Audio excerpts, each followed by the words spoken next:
everybody, and welcome to today's Read Aloud, which is Chapter 5 of Kitty and the Sky Garden Adventure. When we last read together, Kitty had helped to sort of correct all of the crazy mess at the special rooftop garden. However, we found out that the special wind chime had gone missing, and so they are on an adventure to try to find the wind chime and return it to the garden. So that's where we left off when we read Chapter 4. Chapter 5. Kitty ran from one corner of the roof to the next. She listened desperately for the tinkling sound of the wind chime. At first, all she could hear was the wind whistling around the chimney. Then her super hearing grew stronger and she caught a faint jingling noise. "Pixie, Pumpkin, I think I can hear it." Kitty raced over the rooftops. She sprang from one roof to another, turning a somersault as she leaped over a chimney. As she ran, she strained to hear the distant sound of the wind chime. Sliding down a drain pipe, Kitty followed the sound to an alleyway between two tall houses. She crept to the edge of the roof and crouched beside the gutter. Turning to Pixie and Pumpkin, she put a finger to her lips. A group of cats had gathered in the alley below. Kitty recognized many of them from earlier that evening. The group was crowding around Duke, the plump cat with the droopy whiskers, as he held the wind chime up in the air. So here's all the cats that she sees down below.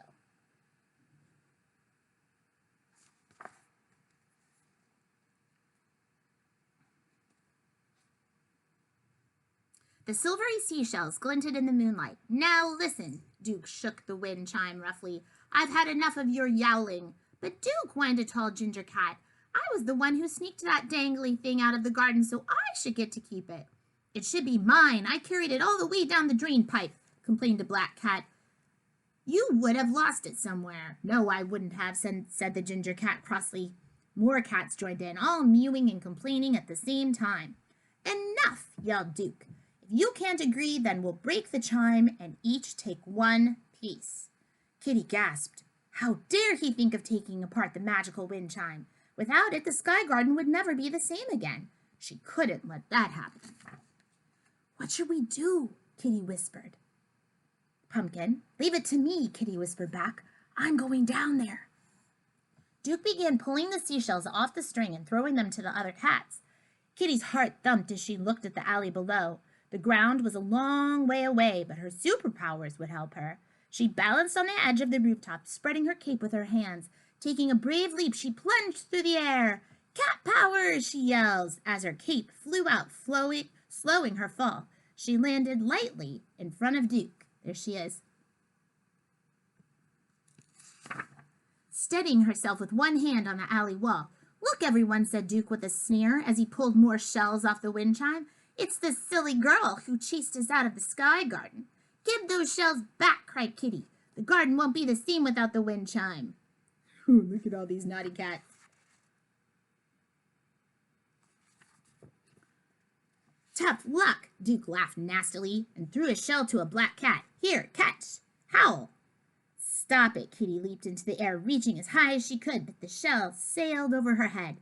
Duke laughed even harder and threw more shells through the air. Kitty caught one, but she missed the next and chased after the tall ginger cat, who scampered away down the alley. "We'll help you, Kitty." Pixie clambered down the drain pipe, followed by Pumpkin. Kitty, Pixie, and Pumpkin chased after the cats. Kitty dashed to and fro, turning head over heels to catch the silvery shells. Soon she had a handful tucked in her pocket, but Duke was still pulling more of them off the wind chime. "There are too many cats and too many shells," Kitty panted. Pumpkin. Kitty paused to catch her breath. Tears came to her eyes as she saw the empty strings dangling from the wind chime.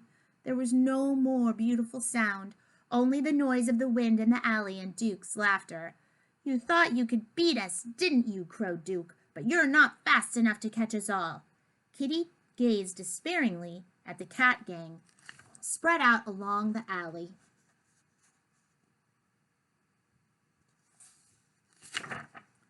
Suddenly, she noticed a few of them shaking their seashells and frowning.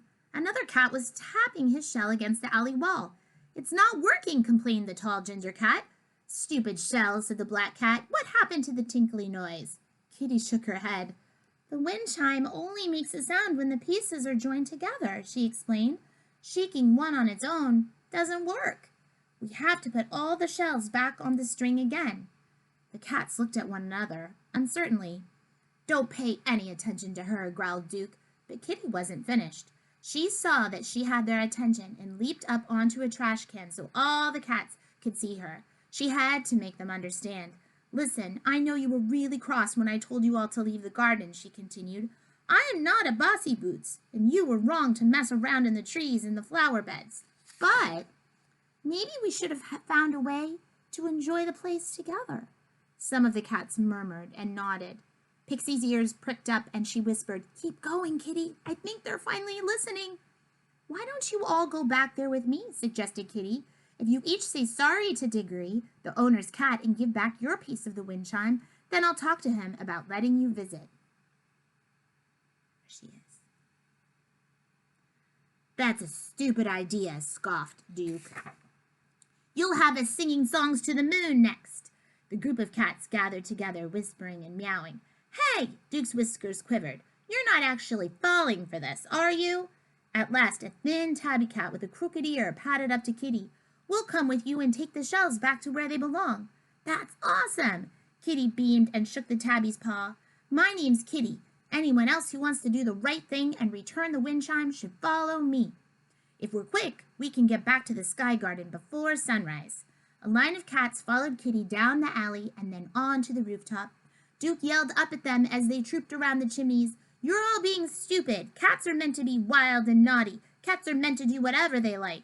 Be quiet, Duke, the tabby called down. You're just upset because we're not doing what you want anymore. When Kitty reached the Sky Garden rooftop, she held up her hand to signal the cats to wait. Hurrying down the stepping stone, she found Diggory alone on the bench, staring sadly at the stars.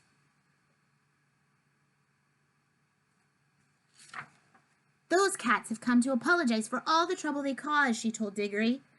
The old cat scowled. After all they've done, I'm surprised they dared to show their faces. I know they were really naughty, but they say they're sorry now. Wouldn't it be nice to have visitors in the garden sometimes? Kitty noticed Diggory's tail twitch thoughtfully. They have all the shells for the wind chime, so if you have some spare string, we can put the chime back together, she said. Diggory's ears pricked up. There's some string in the shed. I'll fetch it right now.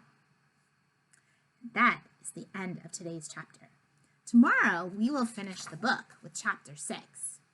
Hopefully, they'll be able to get the wind chime back together and the garden back to the way it was. Bye for now.